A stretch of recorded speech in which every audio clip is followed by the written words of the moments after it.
لا تظلم الناس يا ظالم، بالتيه والفشل والكبره ما تزرع يا خابر اليوم، لابد ما تحصد بكره.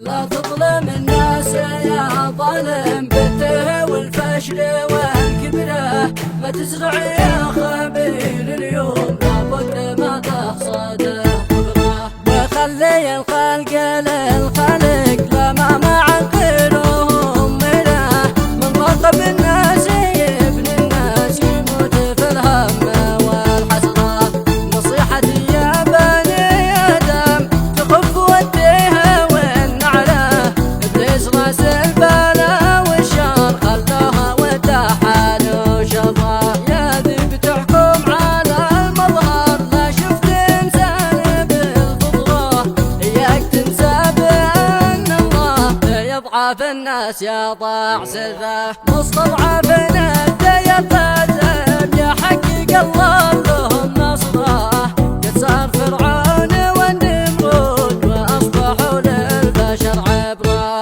مهما يكون الزمن قاسي، مهما تكون الحياة مرة، لا يمكن الوقت يطرحني والطاس معصوب بالغثرة. من عاش بين الآمال والياس بشتات العقل والفكرة، يسير في دربه الواسع كالخيط في ثقبة الإبرة. اللي تعلم من الدنيا فيكتسب كل يوم خبرة، ويعرف السارق المداح ويعرف الصاحب الدمرة. ومن طرح خلفه الأوغاد هذا بيده حفر قبره، يجربوا فيه خنجرهم يتعلموا الطعن في ظهره. من ذاك يلعب بالاعدادات ويغير الرمزه والشفره، النذل عايش على كيفه والجد مغلوب على امره. النظره ثلاثيات الابعاد تغني عن 400 نظره، احيانا